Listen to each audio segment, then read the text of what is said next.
Okay, we're 2 minutes into it. The recording has started, so let's say hello to the whole universe. I was going to say to the OG members, but this is a public webinar. We've got some Plus This folks on there. We've got fans and friends of Jillian Kendrick on here. We've got the regular but beloved Monkeypod community who are not members yet, but may become members someday. And Mr. Michael Fairchild, I don't know who your audience is these days, or if you have one that you promoted it to, but I'm just glad to see you all the same. Yeah. Okay, guys. So let me start by introducing my close friend and personal hero, Jade, who is not only the Monkeypod community manager, but she's also the assistant to the regional manager here at House Monkeypod. I point that out because when we do OG webinars, I don't have to introduce her because everybody knows and loves her. But for the folks who have not yet had the pleasure of meeting Jade, I wanted to make sure you guys knew who we were dealing with. Jade is a former Keap user, although I guess she's still a Keap user, but she was a Keap user and is now also a Keap partner and an entrepreneur. She just celebrated her first year as a full-time entrepreneur. Happy entrepreneurversary. And she will also be moderating today, lending her wisdom and working the chat like only Jade can do. So if you are here live, thanks for joining us. Feel free to drop questions and comments in the chat there. Jade will be all over it and feeding us your feedback as she can. I want to say thanks in advance to Jillian, to Michael, and to Bryce, all of who are friends of mine, like actual friends of mine, but are also here live to lend their experience and wisdom. They are all Keap experts in their own right. Interestingly, we have like the full spectrum of relationships to the software here. So Jillian, I first met at Infusionsoft University, like, I don't know, 1991 or something. It was ages ago. And she is a Keap certified partner. She and her agency serves small businesses and help them with their automation, their business strategy, and choosing the tools that they depend on to run their business. But she also, has been a Keap user in varying capacities herself. My good friend Bryce over at the Plus This team is the head of marketing there, who just released the latest edition of the Campaigns of the Titans, which is, I'll say it, I think it's the most valuable lead magnet I've ever seen. It's just a compendium of Keap resources and campaigns. This one is over 400 pages, just page after page of detailed dissected campaign blueprints. And that's not even, getting to what Plus This, the company, does. This is just one of their free offerings. So I'm glad to have Bryce here representing the plugin community as somebody who I'm sure has had plenty of versions of this conversation. And then, like I said, Mr. Michael Fairchild in the house. Many of you, especially the longtime Keap users, those of you who refuse to call it Keap, those of you who are Infusionsoft diehards, will recognize Michael's name from the support world. Michael worked at Keap for, 6 or 7 years. 7 years. We were hired. 7 years, 2 weeks. Okay, so exactly 7 years, 2 weeks, and in a couple of different roles. But largely was kind of known as the API guy. He was the guy that people went to when they had questions about Infusionsoft's API. And he was, comically helpful in all of the forums and help groups, just over and over, quietly, humbly serving this community and making everyone better. And now has moved on from Keap to an enterprise software world, but has an interesting perspective on the way that like plugins work at that scale as well. So I'm just pumped about what we have here, and I will let you guys speak, I promise. But I want to set the context here for the webinar and where we are going.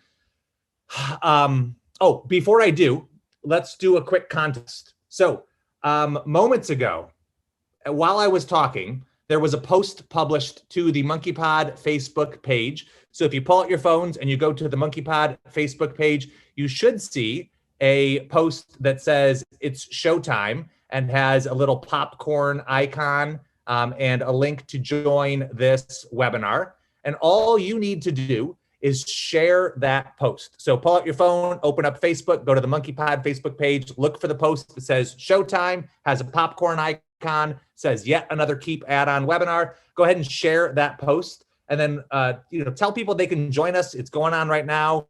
And then in the chat here, write the word shared. Once you have done that, just put the word shared in the chat here. And you can do this just to help us out, or you can let me bribe you by saying at the end of the webinar, we will spin a wheel and choose one of the winners or one of the people who have shared to win a Monkeypod t-shirt sent to you anywhere in the world. Mr. Michael Fairchild, you want to show it off? There it is. It won't be that one because that is a limited edition vintage OG t-shirt, but we will have a new one for you. So let me know if you guys can share that post for us, and then we'll pick the winner at the end. Okay.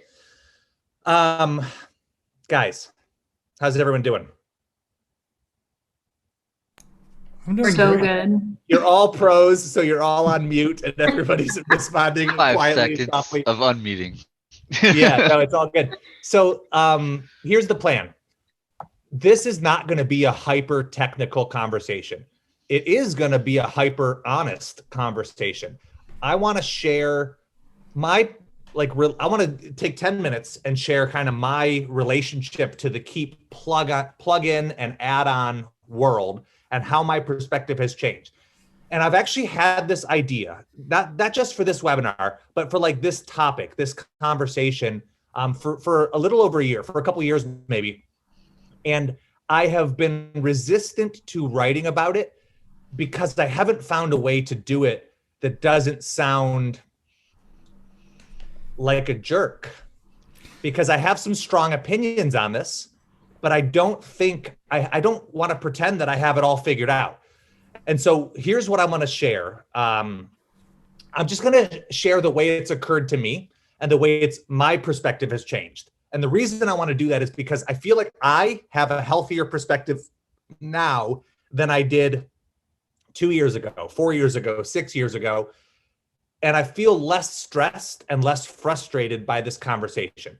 And so for anyone who uses Keap, who has ever felt frustrated by the options out there or by the price tag of all of these plugins that they wind up depending on, I get it. And I've been there.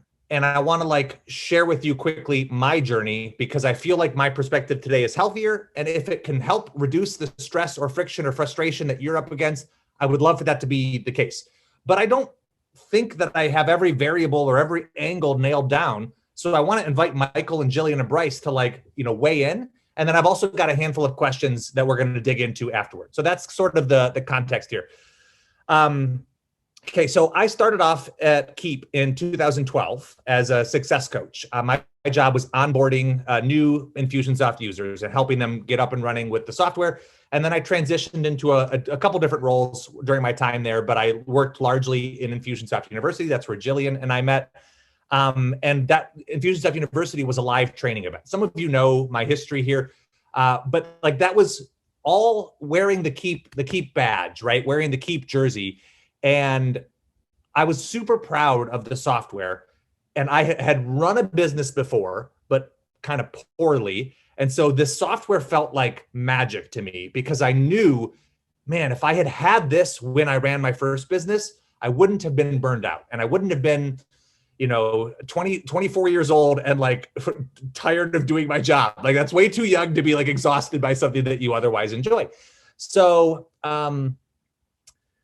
I was sort of defensive of the product because I was so proud to be there. I was so proud to work there. And I felt like the plugins, the different, add-ons that people had access to were unnecessary. I felt like they were superfluous. And in my darkest moments, I felt like they were predatory. I felt like they were nickel and diming this pure and wholesome customer base who is, just trying to do their darndest to lead their business. And they've already got this amazing software, but there's all these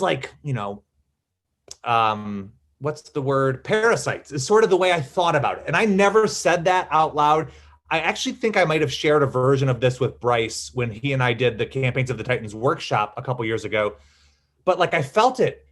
And so I wanted to help keep users wring every drop of value out of the core native software so that they never had to spend a cent on anything else to make it work, right?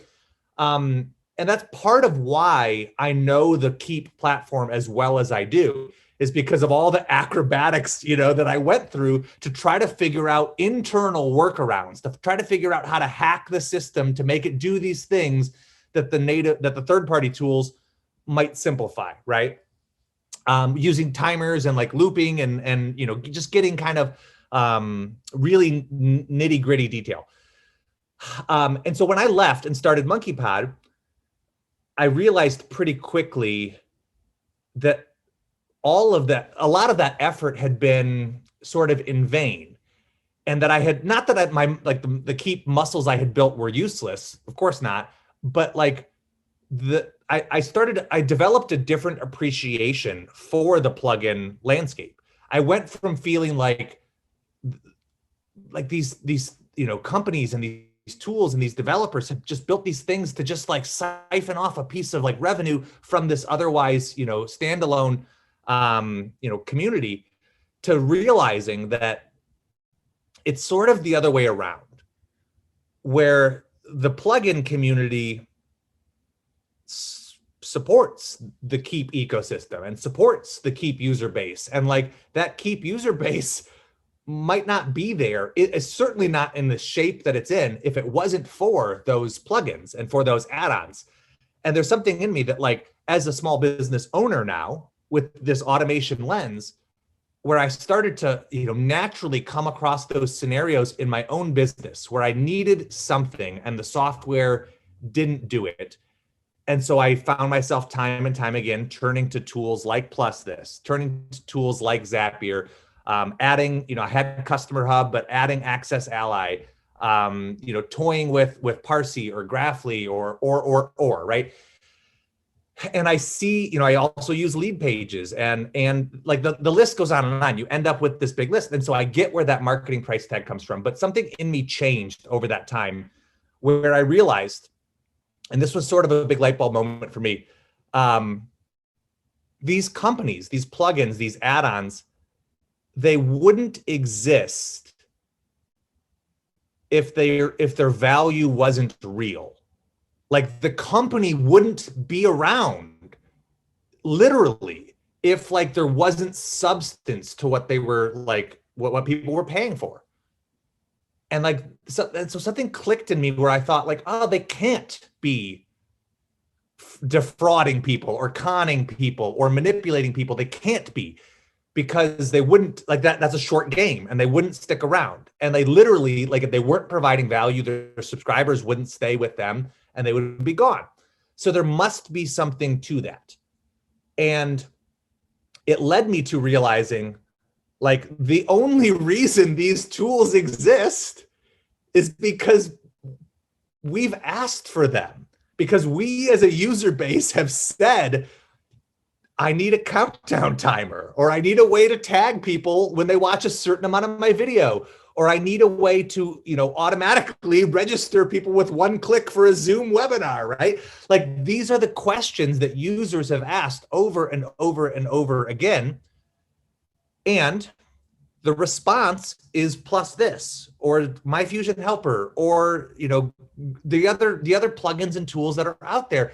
Novak Solutions is a great one. Like, it seems so obvious, right? As I say it, like, I don't think I'm blowing anyone's mind, but it was a full transition for me from being like defensive and resistant to, adamantly so, to using these plugins, to now seeing and understanding like the role that they play.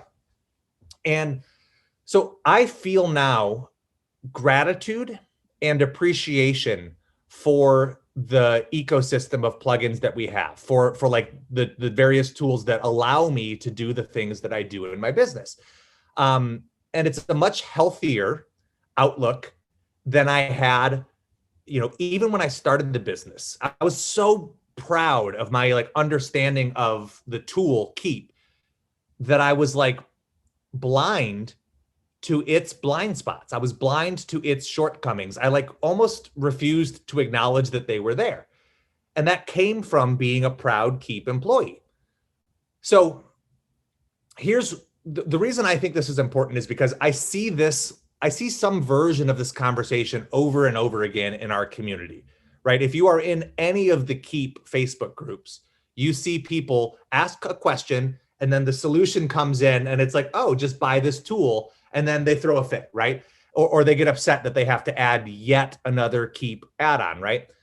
And the reason I don't want to diminish that frustration because it's real, right? And give me in the chat, if you're here live in the chat, just, put the number 1 or raise your hand or let me know if you have felt that way. If you have at any point, rolled your eyes at the idea of adding another plugin, or you've gotten frustrated when somebody recommended it because you just feel like this should be native. It should be part of the software, right? Okay, lots of people. You're in the right place. And here's what I realized, and I'm going to open this up in a moment to my very patient and polite panelists here. But I realized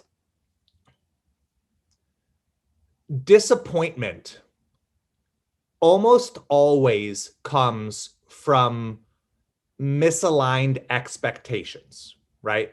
So if you have ever felt, why doesn't it do that? Why isn't there a native countdown timer? Like Keap should just do that. Why shouldn't have to pay for another tool to have a countdown widget in my emails? If you've ever felt that about whatever the thing is, well, Keap only does the things that it does. There's a finite number of features that it has and offers. And so if you're frustrated that it doesn't do something, that frustration probably is misdirected. It's probably not at Keap. And I would ask you to say, well, why do I think it should do that? And if like somebody told you that it did that and they misled you, then you're mad at that person or that sales rep, right? But if you just assumed that it was going to be part of the platform because you wanted it to be, that's not Keap's fault. Like they only promise and deliver the features that they promise and deliver. And yes, the platform can evolve. And there are things on my personal wish list that I wish that they would add, but for better or for worse, it's a pretty powerful tool. And in the meantime, we've got these other features and plugins and add-ons that, or plugins and add-ons that can give us, more of those features. So that's what I would ask. That's what I would ask you to look at is to just say like, well, if I'm frustrated, where did my expectation come from?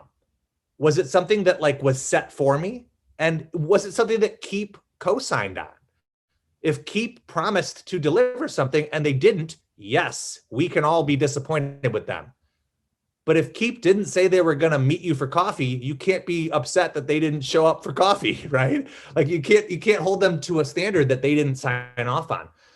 And so, can I add a couple things real quick? My gosh, please. After made a great point. So, she says our clients get annoyed because, I'm a consultant. There's a lot of Keap certified partners here that do this, that work on Keap for other people. And it's frustrating when they're paying for our time as a consultant and for Keap. And then we're like, well, if you really want this to happen, you got to pay for something else. So we're all on the same page here. But the other thing I wanted to remind everybody is this conversation started when Greg and Michael Edelman did the campaign builder workshop, which was attended by thousands and thousands of people who are just having their minds completely blown over the power of Keap, which of course sparks the conversations. Can it do this? And then, inevitably the answer is going to be, you got to buy an add-on for that. So this was a very, very highly anticipated webinar.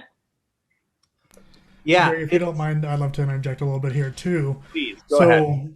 So the problem with software is that software is never going to do everything you want it to do. That's just the real reality of it. Because as your business evolves, you're going to want to be able to do new things and track things differently and just do all sorts of different things. And one software is not going to be able to do that for you. And so, yes, it is important that we have add-ons and plugins and stuff in the marketplace to be able to help solve that need. Yeah, one tool is not going to be able to do all of that. Like you wouldn't want Keap to replace your website, right? It's not a replacement for WordPress. You wouldn't want it to replace QBO or Xero. It's not a bookkeeping software, right? Like without fail, you're going to have other tools that you need. And so the trick becomes like, well, where should those boundaries be? Like what is something that Keap should add natively, and what is something that like you don't want them spending their resources on?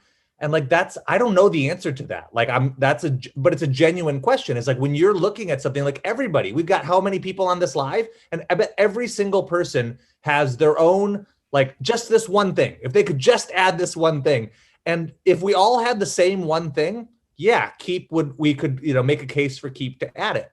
But we need a whatever the right phrase is. We need like a overwhelming majority in order to advocate for something like that. And when that happens, then the product team picks it up and runs with it. And like we saw recently that they added, they're adding SMS for the different platforms, and like that's great. Some would argue it's maybe a little bit late, but it's because there's a majority of users who have said, yeah, this is important to us, and we need it added. So the question becomes like, well, what do we want them to spend their resources building, right? And remember, like when the same development team, and Michael, you can correct me if I'm wrong, but the same development team adds new features and maintains the existing ones. So when we ask them to add new things, there's only a finite number of people in that product team. And some of those people are going to work on adding the new things, and some of them are going to work on fixing bugs or repairing things, within the existing software. And so like we need to decide, how do we want those people spending their time and energy? And for my dollar's worth, it's like, well, I would sort of rather Plus this build some of these more fringe features because they can do it quickly. They're a light and lean team. And because I already have a Plus this subscription, right? But the key that I would recommend for everyone is to think about, like, is this something that you genuinely want the product team to be spending their resources on? What is it more important than? Because, we all have our wish list. And so comb over that and sort of figure out, well, where does it land? So let me pause there. I want to hear from Bryce or from Jillian, because I've sort of set the stage with my context, my journey, my relationship, how it's evolved. But I want to give you guys a chance to add your 2 cents here, because I know you have, I would imagine your own perspectives may vary from what I shared. So I'm curious with the chat. How many of you are running on core Keap, trying to keep it down to as few like other tools as possible? Put like a 1 if you're doing like just Keap stuff and like very, very little of anything else, or a 2 if you're like, no, I've already bought in. I'm cool with like adding new things. I understand this whole concept of like what you guys are kind of talking about. So we're seeing a pretty good mix. A lot of 2s in here. Some in the 1-2 area. All right, cool. Shout out to Mel, who is joining us at 10:30 p.m. from Spain. What up, Mel? Right. So I just wanted to quickly kind of share a little bit of my own perspective. I'm obviously known as like the marketing guy for Plus This right now, but I wasn't always that guy. I joined Plus This about a little over 5 years ago. Before that, I worked for another 5 years in a small business. They were a small coaching company out in Scottsdale, Arizona, and they used Keap, and they had a $0 budget for marketing. So I was that guy that had to figure out what I could do with Infusionsoft at the time without spending any money on GoToWebinar integrations, because they used GoToWebinar for all their webinars, any of the Facebook stuff if we actually wanted to grow and do something with Facebook, any of the like social media posting, any of the other stuff that was out there. And I was still early on in my marketing career. I gave myself the most toxic way to grow as a marketer. And it was putting in a limiting belief that just because I have a $0 budget, that I shouldn't look at changing that or using other tools or anything else. Because guess what? The first couple of years, I just went with the flow. Was like, fine, I won't push anything. I'm just going to do whatever I could do for free. Guess I'm going to write more blogs. Guess I'm just going to send more broadcasts. Guess I'm going to try to build my list really, really slowly. The growth of the company was like this, right? And eventually, I went to enough Infusionsoft conferences and stuff where I'm like, why aren't we using any of these things that are like helping all these other business owners? And I started looking at like who are the successful business owners, and none of them were doing the ones out there. They all used additional tools on top of Keap to get to the results they were getting. And so that kind of gave me the confidence to go, hey, we actually need to start like investing in some better tools and some more automation or some of the advertising and other stuff that we're doing. And stop wasting our time doing all this manually a lot of times too, when it wouldn't necessarily be like an ROI play for more money, but it'd be like every time we're doing a webinar, which is multiple times a month, it's taken me 8 hours to take all these contacts and move them from one system to another. You're paying me a good amount of money for that, which could go into the subscription of just one little tool that could do this for me automatically. And I was lucky enough to have contacts with like the creator of Plus This at the time, really, really early in its stages. And we grabbed it for a tool like GoToWebinar and for the smart links and for the video triggers. And we just started experimenting with it, and it opened up the possibilities immensely for us in the small business I was at, where now all our webinars, we didn't have to spend all that time just doing all this admin stuff. We were able to create a brand new funnel that was actually evergreen. So all those blog subscribers I was getting, just wasting my time doing all the free stuff, we could actually put into a funnel that had an evergreen offer that was actually converting them at the end of it.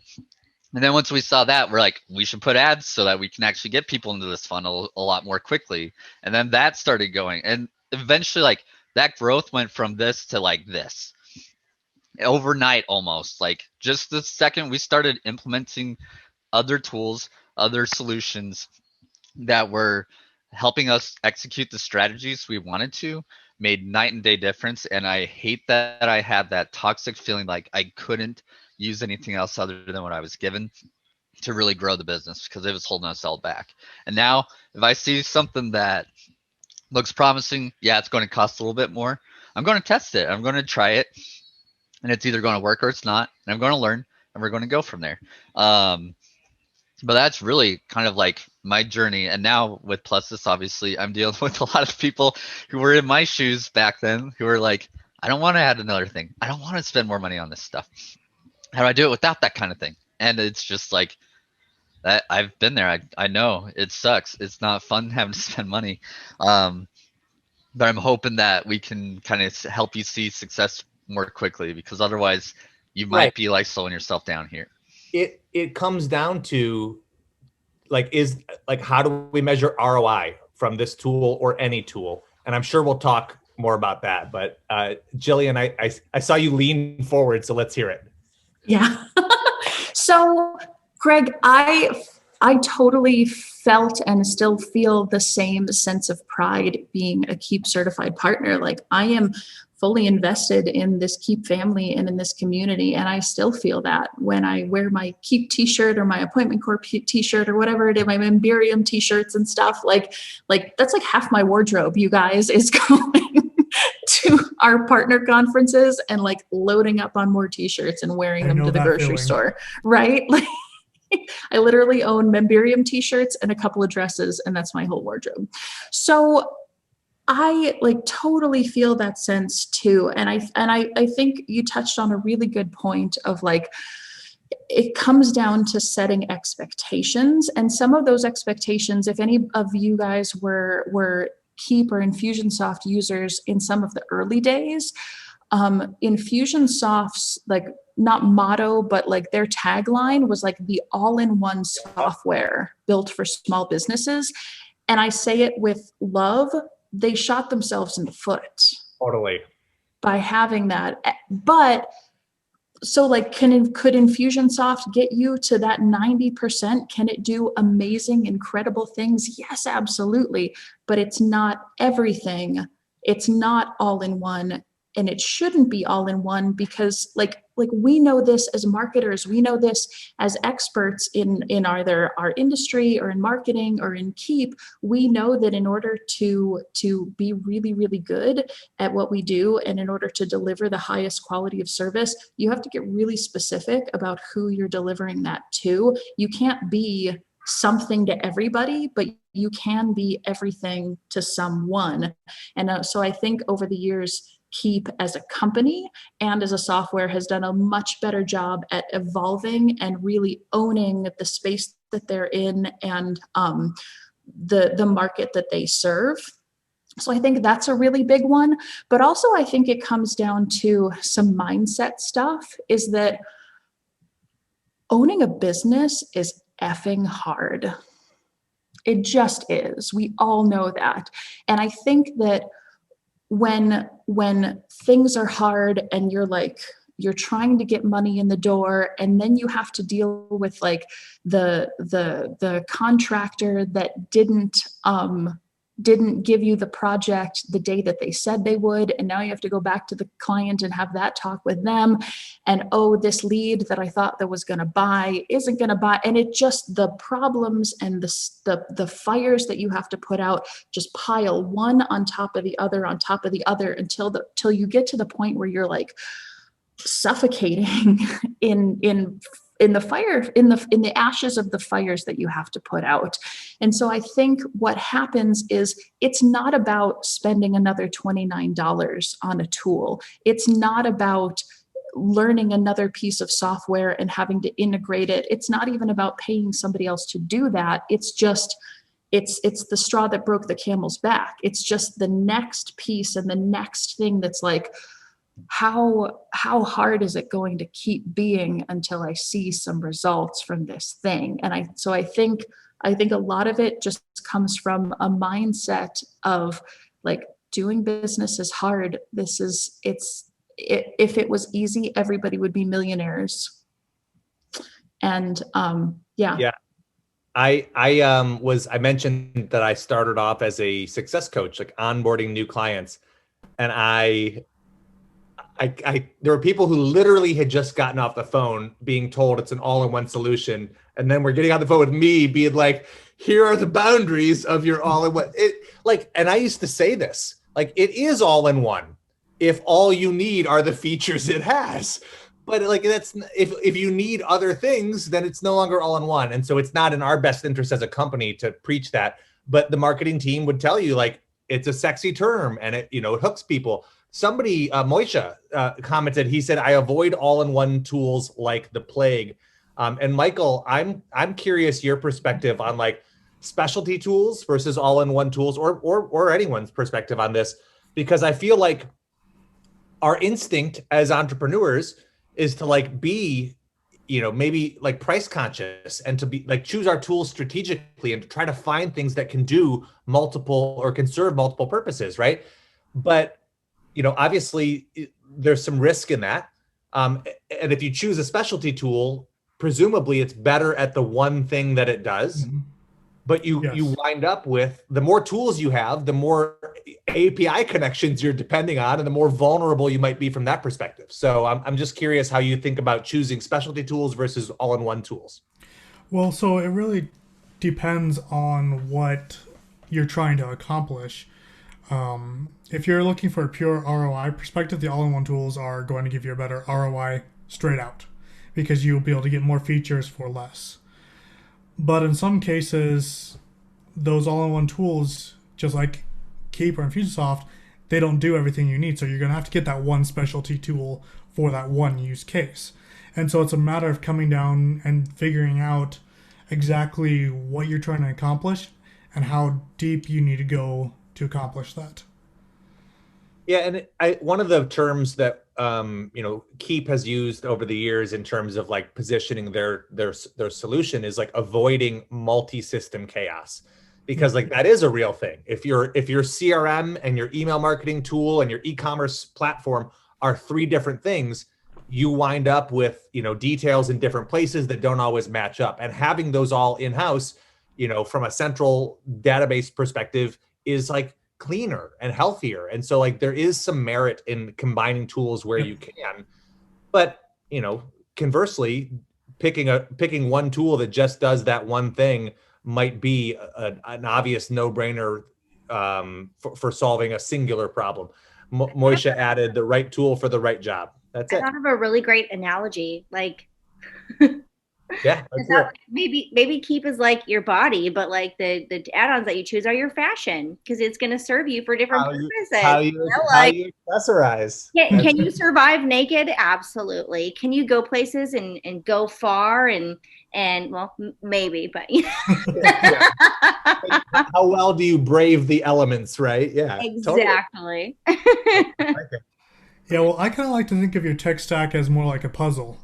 You kind of like each piece is a different piece of software that you're using for your company. You have one piece that does this, and then when you finish the puzzle, you see the big picture versus like Infusionsoft is just a small piece of that puzzle. What I like about that is I think most small business owners are collecting puzzle pieces without knowing what's on the outside of the box. Exactly. Like they don't have a big picture vision of like, what am I building? And so they're just grabbing pieces as they come along. And some people will self-select. I did a workshop a few years ago at SuccessCon. Shout out to SuccessCon. And I said, what do you call that person who like is just buying all the different tools, who's just trying all the different tools? I genuinely thought there was a word for this.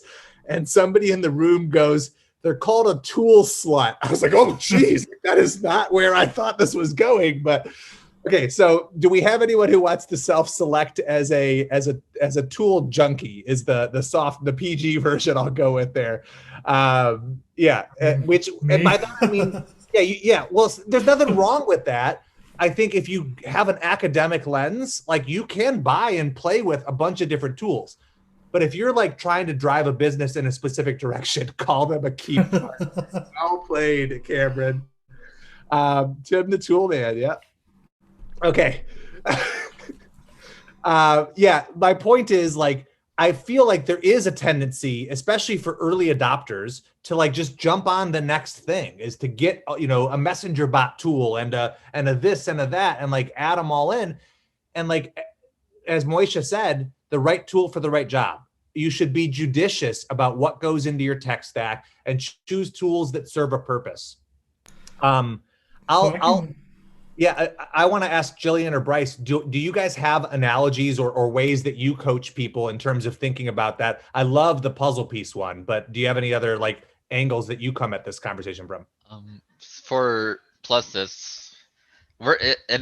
was thinking about what Michael said a little bit too, but like the analogy wise, a lot of times it's like a toolbox or toolkit kind of thing too, where going back to like what Michael was saying about all-in-ones and everything, what's kind of been interesting about the whole Plus this journey is that when you combine building tools that are for a specific community, because the majority of our users are by far Keap users, it's really interesting to see like what tools you end up building for your user base or your customers, because we're totally not a Zapier or anything like that as far as like, so what, where it's just like every little thing out there.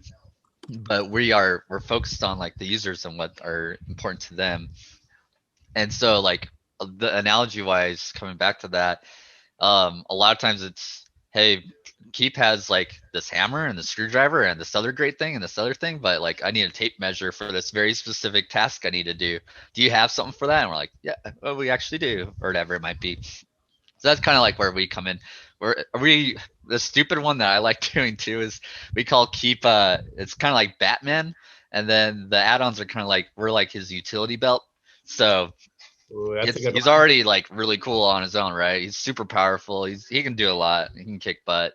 But like we like to add a little bit of extra functionality when he's in those situations where he needs it. And Jade's cracking me up with her muting laughs, but I'll take it. Oh, you guys, I have a pretty bad cackle. So my friends call me sometimes out of the blue and say, yeah, Roseanne called. She wants her laugh back. That's me. But what I was cackling at was Jason said, is Greg Robin? That's good. He might be. You're That's pretty Alfred, good. at least, if anybody. You're not Robin. Yeah, I Maybe don't I'm the know. Alfred and Greg's there. I don't know the is it Marvel universe well enough to assign myself to one of. No, it's not Marvel. That's DC. It's the other one. Yeah. This is a few people about to get up. You almost lost some fans, Greg. Yeah. Bryce is ready to quit. Yeah, I don't know the Batman world well enough to put myself in either of those roles, but I'm flattered all the same. Cool. Jillian, how do you guide customers with this type of conversation? Yeah. So to the analogy question, we always kind of talk about it as like a recipe. Like if you're baking cookies, or I'm going to bake banana bread later because we got a bunch of like, overripe bananas. And I would much rather, waste an hour making banana bread and then waste like 30 cents worth of bananas. So this is my life. There could be a good analogy about some plugins. Yeah. But we always refer to it as like a recipe, right? You have to have so much flour. You have to have so much sugar. You have to have so many eggs. And if you don't, and baking, like when you're cooking on the stovetop, if you like add too much salt, you can throw in a little water. If you add too much of this, you can throw in a little bit of that. And you can kind of like fix the chemistry of the dish while you're cooking it. But baking is chemistry. And if you don't get it just right, the thing that you put in the oven is not going to come out as what you want it to be. So we kind of put it at that analogy. And I use the tool analogy too, the like tape measure, screwdriver, Allen wrench kind of analogy as well. But there was another, And can you butter your bread with a chainsaw? Sure, but like that's not what chainsaws are for, right? Let's use the right tool for the right job. Yeah. Totally. And yeah, we take the approach with our clients as well, is that like if we can do it natively and eloquently, then let's do it natively and eloquently without them spending more money.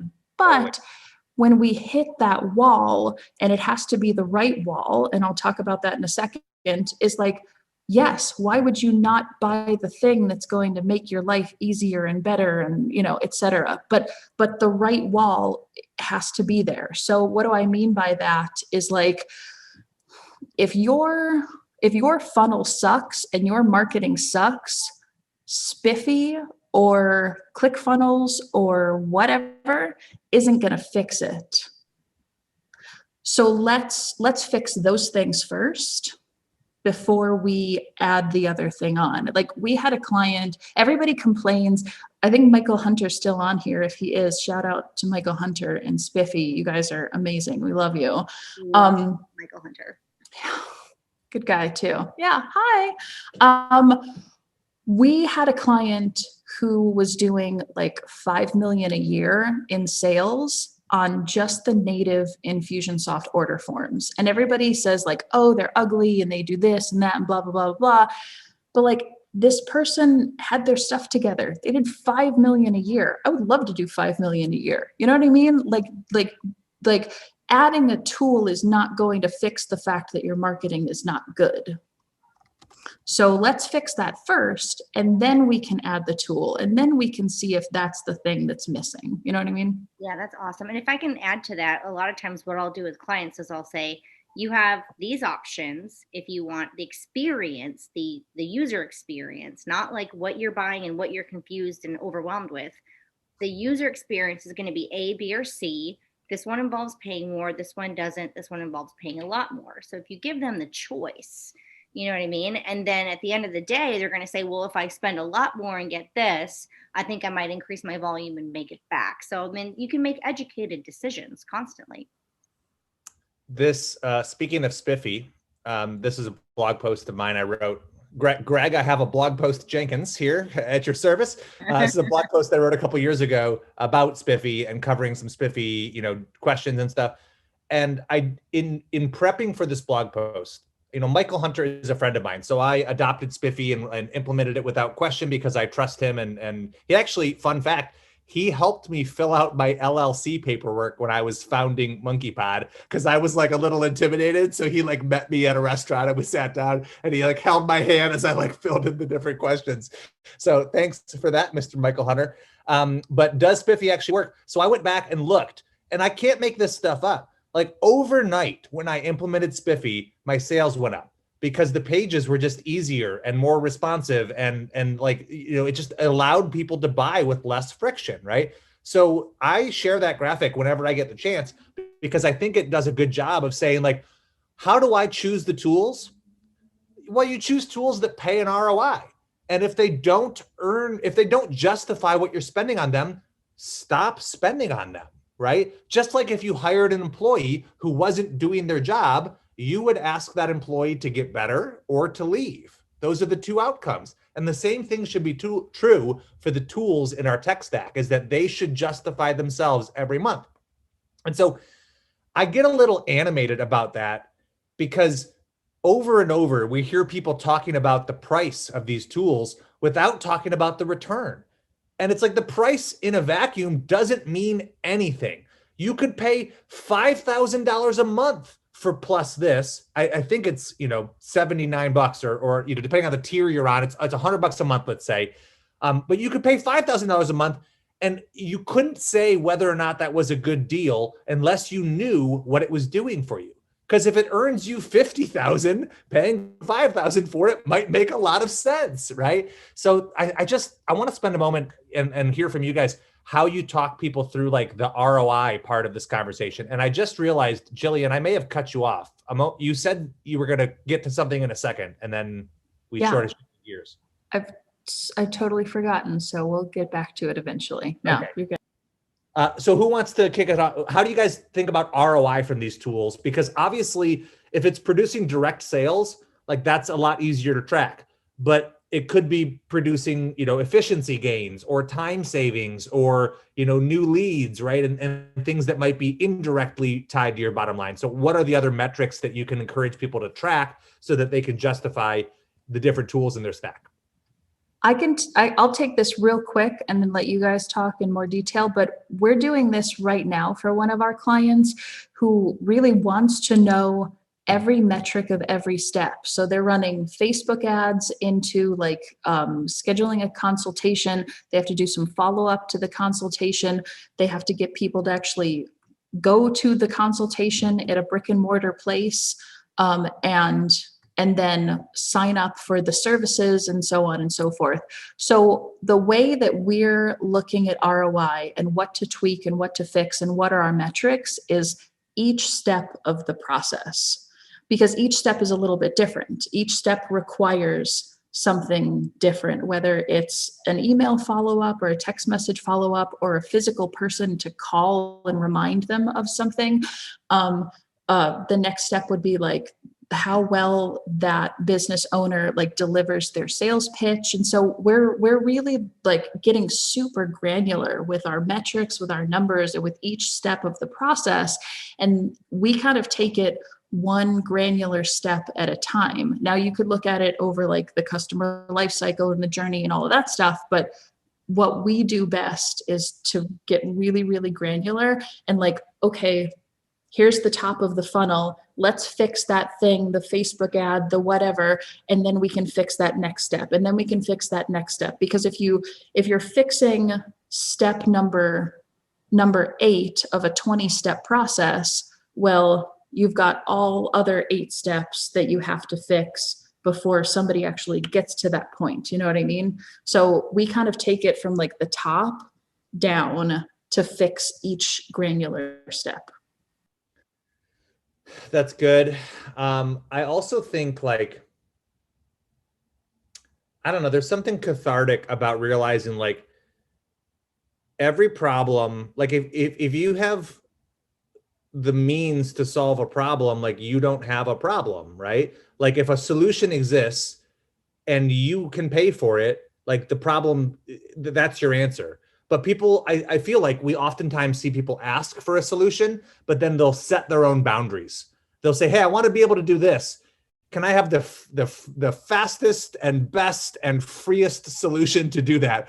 And it's like, well, like you can solve that and it will be fast and it will be good. But it requires, signing up for Memberium. And like, that's the answer. And then they're like, well, that's not the answer I wanted. And so how do we, and I'm like, I know that how silly that sounds, but like, I think and maybe some of us have been that person. So I'm not trying to like throw a bunch of shade. Like, I think it's natural because if your brain doesn't know how to solve a problem, you might think it's an easy thing to solve. And so if you ask, like, this is a pet peeve of mine when people say, I just have a quick question. It's like, what? How do you know if it's quick, right? Or here's an easy question. It's like, maybe it's not so easy, and it sort of predisposes the angle of the answer. But, oh, hey, I just saw, I think Memberium's on with us. Yeah, Andrew Fund is here. Shout out to those guys. So yeah, I know we got a star-studded. We should turn add some panelists, pull them out of the crowd. We got some experts here. Okay, the point I was making is that like it's tough because people don't know what they don't know, and so if they think a solution is going to be free and it winds up being paid, there's a disconnect there. But that comes back to the expectation that wasn't set for them. Michael or Bryce, do either of you want to add anything to the ROI conversation? Yeah, on the ROI side, it's like one of the main hurdles I have to overcome is the marketing for Plus This. And so I do my best in any marketing campaign to demonstrate the tools that we are using in that campaign itself to the people who download it. A good example of this is with Campaigns to the Titans, the thing Greg mentioned earlier. If you go and download it, you'll notice that on day 2, you'll get a request for a survey from us. And I'll tell you straight up, hey, we're going to use this survey because we want to learn more about like what kind of campaign you want to get implemented next, so we can get you resources for it. And then when they go and take that survey, we'll be like, hey, by the way, we use Plus This to pull your answers in to let us know like you're looking for a sales campaign, and that in order for you to move forward with Plus This, you were interested in a demo. So here's a link to a demo, and we're like moving people forward, and they're like, oh, this is crazy. And then when it gets to the offer part of it, we're showing the countdown timer. We're teaching them as we're going, like, hey, here's the structure for a funnel or a way to get ROI out of a campaign if you want to do something like this. And here's the tools that we're using, and here's how we're getting to it. And it's kind of like what you said. It's easier when it's like, hey, if you use Plus This, do you think it can get you one more sale that month to pay for its costs? That's kind of like the low-hanging fruit, like ROI right there.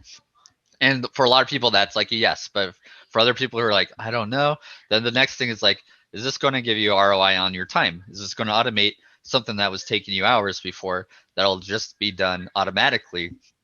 And now you can get more value from the time you'd be spending doing that on something else. And so there's a lot of ways to kind of think about ROI, but it's definitely like a huge struggle for a lot of people. I can understand. Well, Greg made a great point earlier. He was like, a lot of these things that people pay for in add-ons are like, it's a simple problem to solve, right? Like, it's not hard to be like, I want to do X to people who start watching my video, but I want to do X for people who finish. Like, it's not hard to be like, this is what I want in a perfect world, but that does not translate to like technologically easy for a dev team to add to a massively robust thing that exists already that doesn't talk to your videos. I mean, add-ons, that's my point. That's all. Well, I kind of have to second what Bryce was saying about like removing manual steps. And I mean, I don't work with businesses really anymore because of my current position, but I focus mainly on efficiency of the different processes that are happening. And anywhere you can remove a manual step that takes somebody, even if it's just 15 minutes a day, I mean, once you add that up over years, you're saving a lot of time that person could be doing a more critical task, interacting with a lead, trying to help them convert, doing something that will ultimately get you more business. I tell people this with regards to Keap, but really with regards to like your entire tech stack. I think it's healthy to write like an actual job description for what Keap is going to do for your business, or for what plus this is going to do, or Zapier is going to do, like each of these tools. And just like with a job description, that employee, can do more, right? But like this is what we're setting out to do, and these are the boundaries of what we expect from this tool. And I feel like that's a healthy way to approach it, because when you start setting up automation in Keap or in Fix Your Funnel or in Parsi or in any of these tools, right? You know what role you're trying to put that tool into. And the reason that's important is because all of these tools have other features that you might not need, right? It's easy to log into Keap and to be distracted by all the stuff that you're not using. And some of that maybe would be valuable to you, but some of it is just a distraction. And so the trick is to get that job description hyper clear so that you know what you're setting out to do. And then when you get to that point, like you've done it, that tool should be justifying itself. If you've agreed that this is the price point we're paying it and here's the work I expect it to do in return, then you've reached your break-even point for whatever that tool is.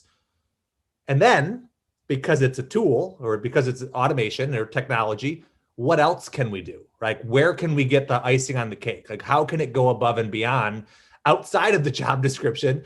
Because it doesn't take days off. It doesn't, need, personal time or vacation or sick days, right? We can now just like start building it in. And some of these, some of the tools, charge by tiers. And so you want to be conscious about like, that bloat. But even when it comes to reaching another tier, it's just an ROI calculation. If we're going to pay X dollars more a month, is it worth it? And the same thing is true when you level up your contact limit in Keap, right? Is like, if I need to pay for more contacts, is it worth it? Well, presumably some of those people are going to buy. And like, that's the math that's the business that we're in. So let's pause here. We're right at the hour mark. And I want to be respectful of everyone's time. So let me give a big, healthy and hearty and genuine thank you to Michael, to Jillian, to Bryce, and to you, Jade. I saw you preemptively clapping, but thank you guys for hanging out with us. Thanks for sharing your expertise and wisdom here. I've got your contact details. I will pop it in the follow-up email as I distribute to everyone. I want to do the contest here before we wrap up, but then if I've got a couple more questions on my list. And if anyone has, I saw Candace asked a good question a few minutes ago. So I'm going to stick around. And if any of you want to stick around as well, we can, answer some of those, do a little bonus Q&A session for anyone who's hanging out with us. But let's give away some swag here. Let's spin that. Come on, guys. There's points for enthusiasm. You got to do that. Everyone unmute. Let's drum roll. Spin that.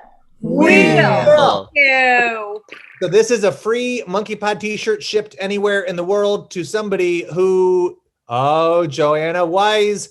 I hope it's Wise. Yay! I didn't have to do that. Normally I would, but yeah, congratulations. And thank you guys all for sharing the post at the beginning, to those of you who played along on that one. Joanna or Johanna, however you prefer to have it pronounced, please get in contact with Jade and give us your mailing address and your preferred t-shirt size, and we will ship you some Monkeypod swag. Okay, Michael, Jillian, Bryce, how you guys feeling? I'm doing well. I'm doing pretty well. I think. Yeah, I'd love to hang around hear for a what. while. You guys have going? Great. Well, did you feel the depth and breadth of my appreciation as I quickly gave us a false close to the webinar? Of You course. did. Yeah, you all are pros with the mute button here. Boom, off, on, off, on. Okay. More shortcuts, Craig. Oh, okay. Well, what's the one for mute? Is it Command Shift or Command Space? Well, it depends on what you're on, Mac or PC. Because I feel like whenever I mute and when I'm talking while I'm muted, it tells me what it is, but I always like dismiss it with actually is. Yeah. Okay. Perfect. Shift Command A to unmute your microphone. Now we know. All right. So, first of all, do any of you want to kick something off? Do you have a question or a topic you want to pitch, or should I steer us to my list of questions here? I had a question. I don't know if I have it worded the best yet, but Okay. I am curious for the people who are here. Obviously, there's a lot of people that came to this because they feel that frustration of not having to add another add-on. So I'd love to hear after this, like, what is your biggest hesitation you still feel for adding another tool to something like Keap to do what you need it to do? Is there anything that's still like frustrating you about it and that you'd want from a provider like a Plusys to understand, so we could do a better job at addressing it too?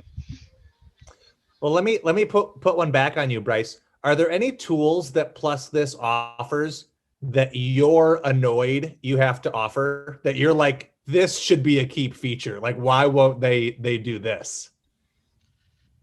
Yeah, for the longest time it was SMS. And now they're doing it. So that's probably like the number one. It's like, how are they not doing SMS? That's communication. that was like, it should be there. Yeah, it should have been there when we first joined, Greg. And that was one of the things, like, we even held back on doing more SMS on our end because we're like, surely they've got to do it sometime. And this will just be obsolete. So yeah, that was that. That's fair. For me, it's modern forms. I love modern forms. That's true. But all it does is make the native Keap web forms look better. And it's like, well, Keap could just improve those, but also you do have the popover option, which I like. So yeah. Tyler and Jade are cracking me up in the chat here. Tyler said I know, it's great. his head hit the space bar, which unmuted. Tyler cracks me up regularly. Yeah. Okay.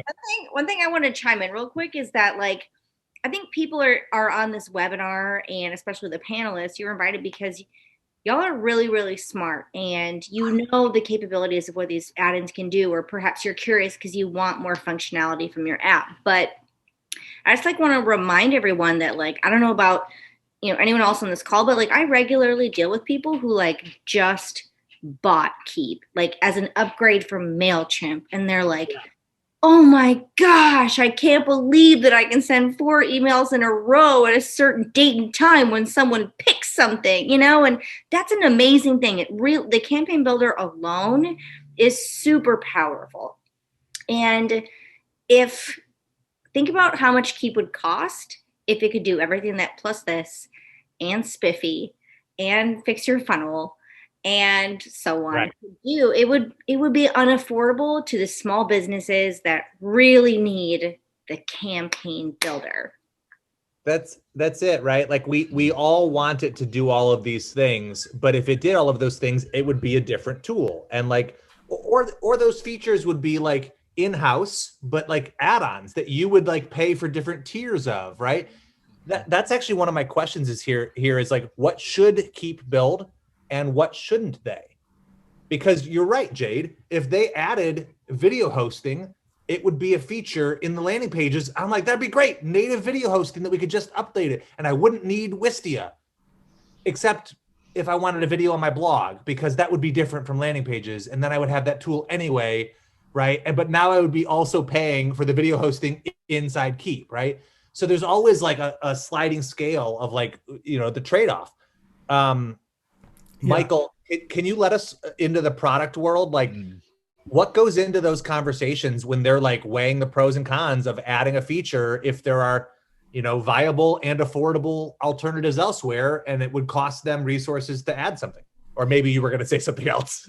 Well, yeah, no, I was going to kind of talk about that, but I was also going to talk about every time Keap is adding a new feature, that's adding a risk to creating a bug on some other feature that you rely on.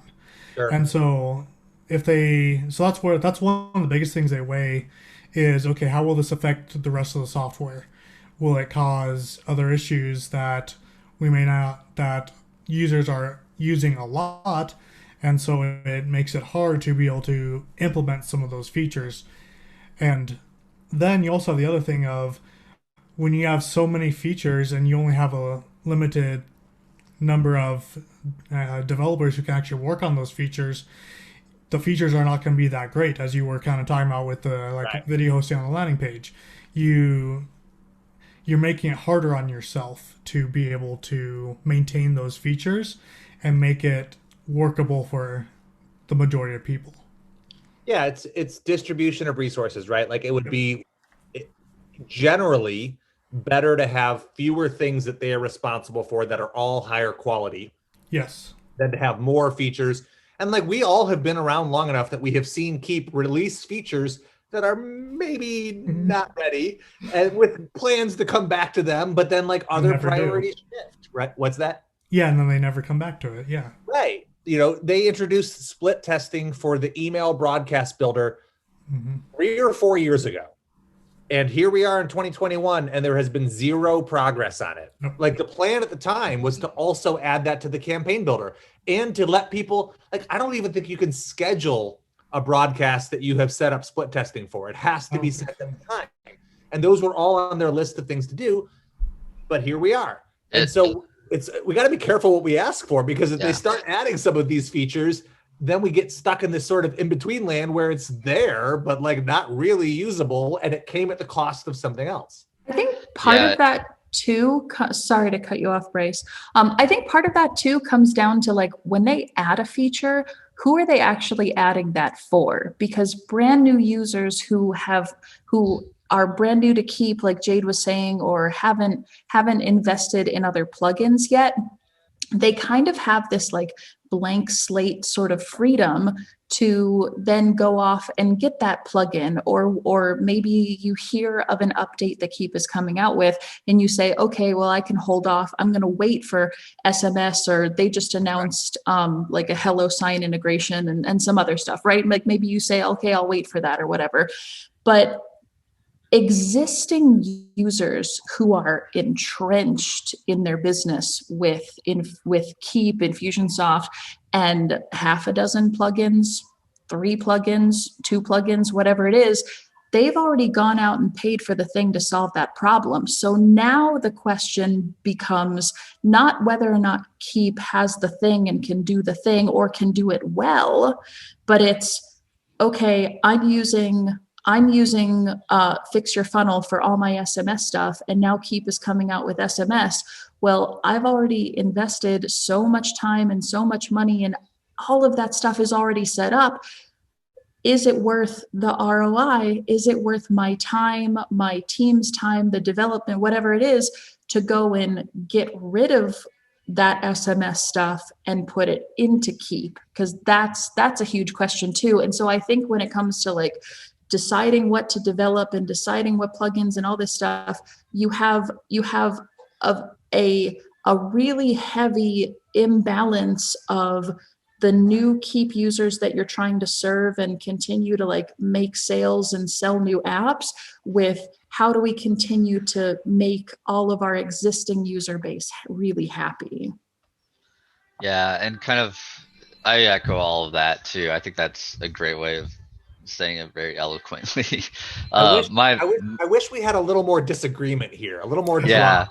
One other thing that was interesting that I was thinking of while on this topic of like what should Keap do and what should they not do, it reminded me of like there were times where they even bought and brought in other companies like Customer Hub when they weren't a membership site platform, and then that didn't give people what they were looking for either in a membership site platform either, and to the point where Customer Hub's its own thing again and doing an awesome job with what they just released in their next version of a I've heard a lot of positive momentum coming from the Customer Hub world these days. So I think when a platform that says they're all in one wants to kind of do that, and they go and they buy something to make it even more all in one, it doesn't always work out either. So I agree, like there needs to be a focus when it comes to what that software is for, what it's going to do well, and then rely on strategic partners and the other add-ons to be able to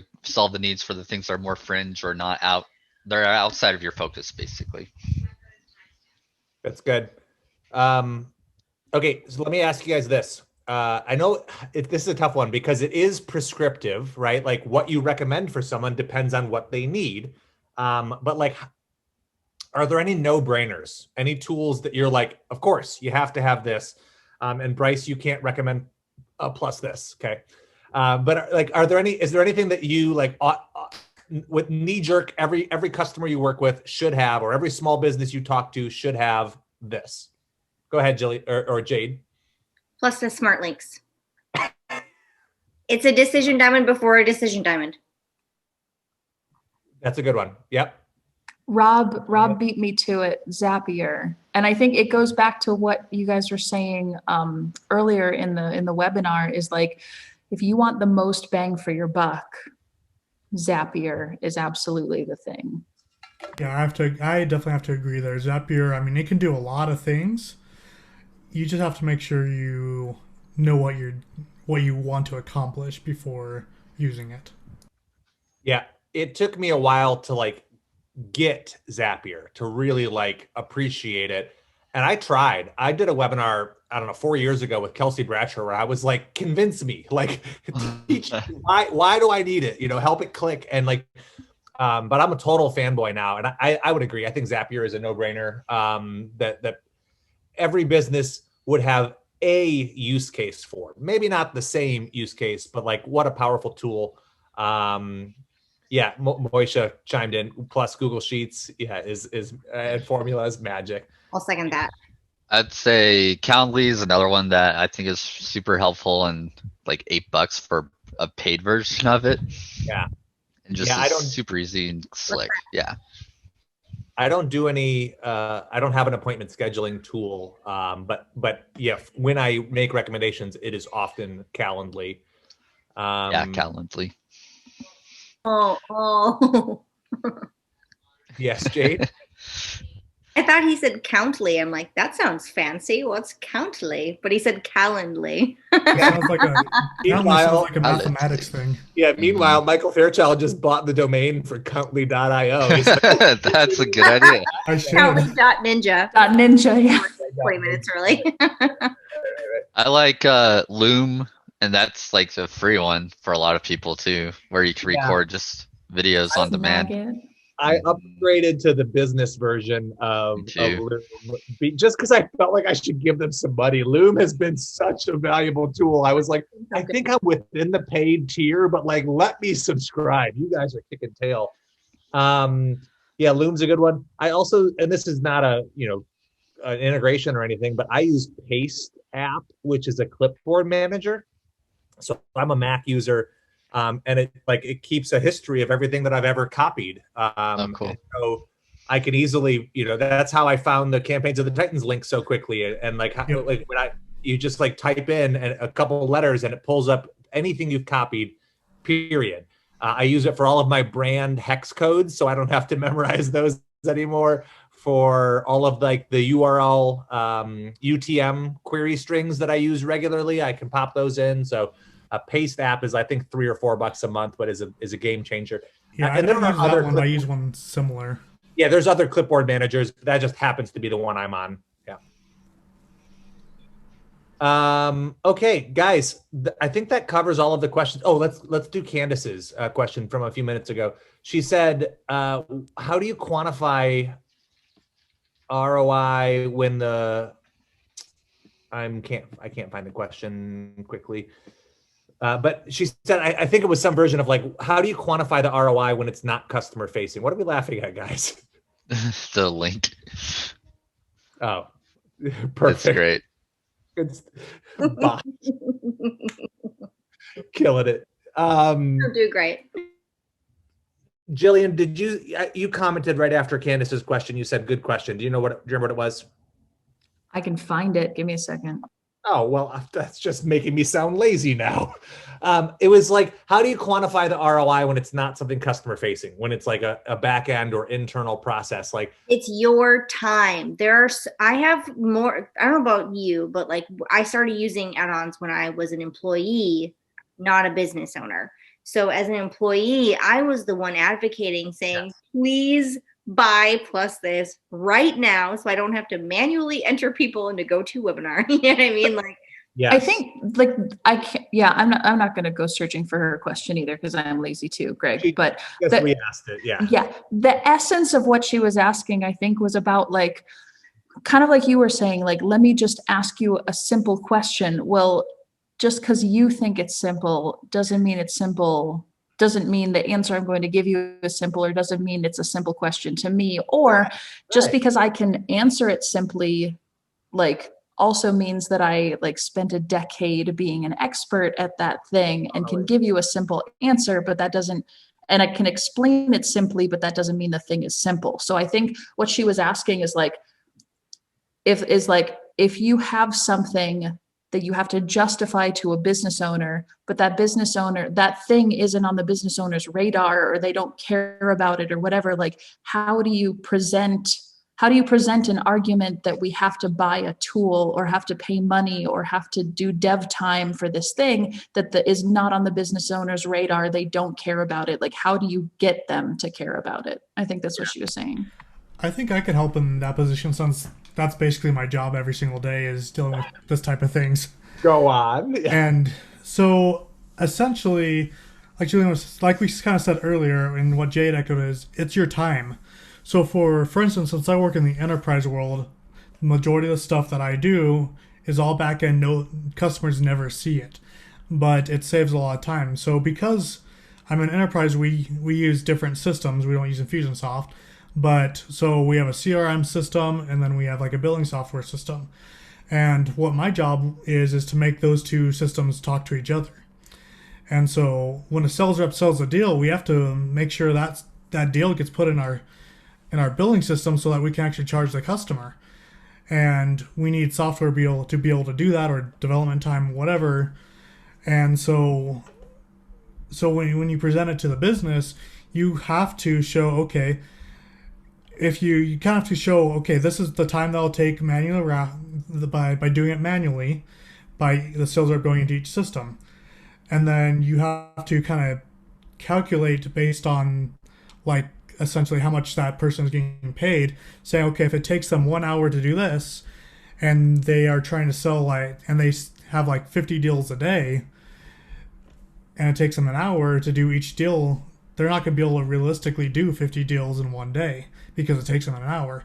Versus when you have the automation where they just have to do it in one system, they could do basically thousands of deals theoretically in a single day without having to worry about that extra time. But like, Go ahead. I was going to say, like you said, none of us are disagreeing, but just to like play devil's advocate for a second, like you just presented that to me. I'm the business owner, but I've got a million other things on my plate. I've got a sick kid at home. That's that salesperson's job. They need to do their thing. Like, that's not my problem. Like, and I'm not saying that for me, but that's some of the pushback that we get from other clients. Sometimes that example, although it's absolutely true, sometimes that example isn't good enough, right? Like some business owners would push back and be like, well, that's part of the job, or they need to hire somebody else to do the thing and take the time. Like, you know. Yeah, I totally get that. And I get that too for things. And at that point, you just have to help the business owner realize, okay, this is what it's really going to take to do that. And realistically, you have to help them understand that if you want to grow your business, we have to invest a little bit here and there. I want to add, there's a layer to this, right? Where something like everything pays a return in different ways. And some of them are really easy to measure, and some of them are more like nebulous, and it's harder to like really nail down. And one example is, I talk about this like every chance I get, but I use Zapier to produce certificates for like people who complete my courses. It just integrates with Google Slides and like spins up like a PDF that says, hey, you did it, Jillian, and here you go. And like, I don't think anybody prints these off or puts them on their fridge. It's just a fun, addition to that experience. If you go through one of my free mini courses and you get a certificate at the end, you feel special and celebrated, right? But like that, what is it like? What's the ROI from like this like random little certificate touch point? Who freaking knows is the answer. So that isn't the reason I use Zapier. But I have these, bona fide business cases where I can justify spending money on Zapier. And then once I've done those, the certificates is one of those like extra things that you can do. And do I believe it improves the customer experience? I do. And do I believe improving the customer experience will lead to higher conversions? I do. And more referrals? I do, right? Like I think all of those things affect how somebody thinks about your brand, but any individual moment, it's really hard to pull it out and be like, what's the ROI of this one, right? Because they're part of this larger equation. So I think the best answer, I don't know, this is, maybe there isn't an answer, but like the advice I would have is to like focus on the things that are measurable, that make a clear case for ROI. And then like and then once you've done that, once that employee, right, is like filling their role, like figure out the other pieces, like what else could it be doing? And recognize that like there are going to be some intangibles. And if the business owner you're working with, oh, Jade found that blog post quickly. Of course she did. If the business owner you're working with like doesn't believe that investing in their customer experience is the right thing to do, then like that's a different conversation. That's independent of, like that's a bigger problem. That's worth, maybe. Did you post it twice? Is that what happened there? Yeah, cool. I lost my train of thought because you guys are making me laugh, but the spiffy chart is fire. That's right. Okay. Anything else you guys want to talk about? Well, I was kind of thinking I can kind of touch on from the growing the business perspective. So yeah, as your business grows, you're going to need more add-ons. So since I work with the enterprise level now, I work with over 30 different systems every single day, over millions of records, which is a lot of data. And like I said, there's no one system that we rely on to handle that. I work with over 30 different systems just to make the business run. And so you have to kind of keep that in perspective, is that as you grow, you're going to need more things that you didn't know you need. Where does somebody's marketing budget come from, right? Like, how do they decide, here's what we use? Because inevitably, if you recommend a tool to somebody, they're going to be like, oh, right, but we didn't have it, like we weren't budgeted for that. And it's like, well, you should have been, right? And it also, like Bryce mentioned, he worked for a company that had $0 marketing budget. It's like, okay, so how do you get from there to having a budget that allows you to like pay for the tools you use and then even like play with tools you're going to test with? Like, what does that look like? That progression look like? And is it something that like humans can like evolve on, or do you just have to like be born with that gene to like want to like spend money on marketing? Yeah, it's really tough. And what I'm kind of thinking, just to go back to where this is kind of ended here, it's all about like selling the value of those tools to the business owner and what that's going to be. And for that business owner, they might value different things. They might value, hey, show me where you see this increasing sales so we know we're making a certain amount of money on it. Or it's going to be the value of, hey, Jim, you know how we do these webinars every couple of months? Do you know that it takes me 5 hours every time we do one just to move all the things around? It might be worth spending like $39 on this tool that can do that all automatically, and then I can focus more time on like getting people to your webinars. And I think we can do a lot better. And he'll be like, yeah, that's a no-brainer, we should do that, even if you had a $0 budget. Or it's one of the other things that kept ringing in my head was like, and another huge ROI is, what do you hate doing? What drives you crazy, even if it doesn't have to take a ton of time, but it's just a pain every time, and it just mentally like puts you in a place that isn't healthy for the business either. It might be worth spending $100 for something that even would normally take a 30-minute task, but you're just doing it all the time, and every time you do it, you just dread it, or you put it off, or procrastinate, or whatever it might be. Those are all ways to do ROI, but it's what's the value that tool's going to add. Share it with the business owner in a way that they can understand, and a lot of times it can be a win-win for sure. And maybe it could be useful to like treat it as headcount. Be like, hey, here's the thing that we need, and to hire somebody to do this, here's what it would cost. Or I found this other solution where we can buy this tool that does it for $9 a month, like instead of pitching the tool, which people are like, well, they're comparing that to zero, right? Right, exactly. Anchor it at a head count or at an employee or a VA, and then be like, but here's the simplified version. Jillian. And Bryce, you totally touched on it. It comes down to like, whoever that decision maker is, right? Whether it's like the business owner or a manager or somebody else, what's important to them, right? To the business owner, it's probably how much money they're spending and how much versus how much money they're bringing in.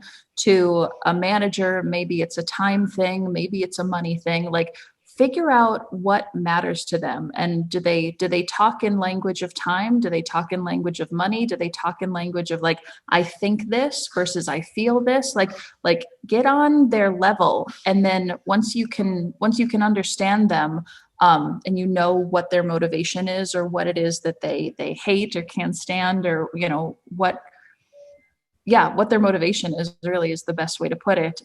Then I think you have a better chance at explaining why you need that thing, whether it's a chart that shows them how much money they're spending versus how much money they could be spending or shouldn't spend on something, or if it's a time-saving thing, or if it's, hey, that backlog list of all of the stuff that you want to get done in your project management tool. Well, guess what? We can do all of that for you if you just spend $30 a month, right? Right. And I guarantee business owners don't know what you do most of the time. If you're an employee or a partner, they have no clue. They hired you because they trust you. They know you can do a good job. They don't know what that means in the day-to-day stuff that you're doing. And if most business owners are going to be like understandable if you come to them with a problem that you're like, hey, this is a really frustrating thing that we deal with all the time. And I think I found a good solution for it, and I can explain, and here's why, and just present a quick little case about it. And I've been successful pretty much 100% of the time bringing new tools to Dave for Plus This to put us on, even when they cost like over $100 a month or whatever it might be. It's just there's a good reason for those tools, and I believe the ROI that we'll get from it is worth the price that we're paying for it. And here's how I'll show it to you. So yeah, it's a thing that I have incorporated into my career, and the way that I do business now is looking for the tools that will do the job. Back to what Greg said, it's pretty much like you said, like you're hiring a tool to do a job. So you're presenting to your boss basically like, hey, I'd like to hire this tool. Here's the resume. Here's the results. Here's how I'm going to put them into work. And I think we'll get some good stuff out of it. And 9 times out of 10, if they like you and they've hired you to do this thing too, they're going to be like, yeah, do it. It makes sense. That's awesome. Show me what it can do. Yeah. And I think Greg mentioned way earlier that he's going to send like a follow-up email and a recording, especially to you non-OGs, which you should be OGs. Oh, yeah. To this. So, I think it would be really helpful if we closed out by like, can each of us presenters say like what I'm particularly good at? So like, I think everyone here on this call knows, like if they have Plus This questions, you can call Bryce or Greg, obviously. But like Bryce is the man, and being on this webinar, he's opened himself up to be like, okay, I support Greg and I support Monkeypod. So, Greg said he was going to put your contact information in the follow-up email. So, so Bryce, I don't want to just speak for you. I mean, is that like besides Plus This, is there anything that you feel like you could be a resource for the team as we wrap up here? No, yeah, I appreciate that. Board games. So board games and comics. I can tell you which universe Batman's from. Come on. You put it out there. Anyway, no, Greg's a great resource for Plus This too. He's put more people on Plus This than pretty much anyone else out there. And so he knows his stuff, and he does it in a way where like he presents the ROI. So obviously like he's not going to recommend it to you if he doesn't think it's going to be worth it for you. But for myself, if you have any questions about Plus This, if you're looking for any resources in small business marketing, that kind of stuff, just go to plusthis.com. There's a little chat there. I'm the one looking at that chat all day usually. I might not get to it right away, but I will see it and I'll get back as soon as I can. And I'm often answering questions that people initially come to look and see if Plus this can help with. But a lot of times, even if we can't help them, I'll have more than one suggestion for where you can find what you're looking for. So feel free to reach out if you ever do feel stuck on something. Perfect. Michael, you mentioned that you don't really work with people anymore, which was cryptic and alluring, and now I want to hire you. So, like, what do you got going on? I know you're with, is it Elastic? Yes, it's Elastic. It's the software that runs a little quick search inside of Infusionsoft. That's the company I work for now that creates that software. But yeah, so I mean, yeah, I don't really work with clients because I have this full-time job. But I mean, I'm always open to answering questions, helping people where I can within the limits I'm allowed to. Of course. So, like I know, Greg, you're always asking me questions, and I'm always answering them for you. But yep, yes, he hangs out in the I'm OG the API guy. You'll see him there. And fun fact, Michael, when you first started at Elastic, or maybe it was a year in or something, you came to San Diego for a conference, and like we toured and like hung out at a park and stuff. And later that day, that was the first time I learned about Elastic. But I was like, this guy's so smart. I went home and I just bought Elastic stock. I was like, I don't know anything about this company, but if he's there, like, I'm pretty sure this is a company I want to be invested in. Yes, but yeah, so I mean, I'm around. I'm in the OG group, Facebook group. Greg tags me from time to time. But yeah, I design processes. I build automations every single day. Moving data from system to system, making the business work is my job. So I'm mostly the background person. I don't really do anything customer facing anymore. So everything that I do is for the business itself. Well, we appreciate you being here to share your wisdom generously as always. Jillian. Thank you for having me. Yeah, man. Jillian, tell everyone whose minds you blow and whose worlds you make better. Mostly just my son who's giggling in the background. Everybody else is second fiddle. No. So I own Informed Marketing Solutions, and we serve a lot. We've branched a little bit, but we work really, really well with coaches, authors, speakers, influencers, and content creators who sell masterminds, have membership sites like Memberium. And anybody who kind of needs like plug-in help, integration help, anybody who needs to like extend the boundaries of what Infusionsoft or Keap is capable of, that's what we love to do, and that's what we're really, really good at. And honestly, like, it's always so helpful. As much as we niche down and we have these particular clients, like we took on a brick and mortar, and we took on an orthodontist, and we took on a roofing contractor, and used like Parsi to do something cool with Home Advisor, and did this and we just learned so much from doing that stuff. And that's not our particular niche, but like it got us into Parsi, and we did some cool stuff with Plus This, and we've done some cool stuff with Automate.io. And so like, even though we have that niche, we love working with anybody because it helps us learn and helps us grow. And I decided to put my name in for being on this webinar because we literally have used every plugin, every add-on, every tool, everything.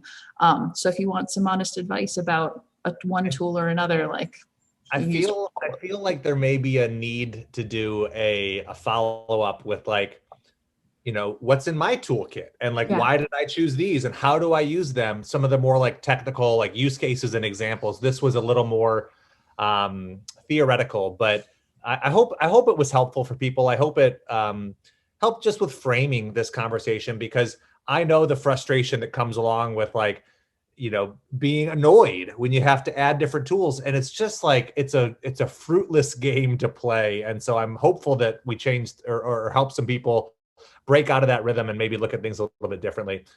Thanks for being here, guys. To you four, and to everyone who joined us live. I can't believe we've been on for 90 minutes and we've got, and Michael's clock is finally right. It's 2:37 Pacific time for me. I was watching that, and of course it's not a real background, but like it took me a minute to make that adjustment, and then a minute ago I made that joke and I noticed we were creeping up on it. Okay, so on that note, that's it. We have the recording and we'll distribute it to y'all if you want to rewatch anything. I'll also put the contact info for these superstars in that follow-up email. If you have questions and you want to reach out to any of them, please do.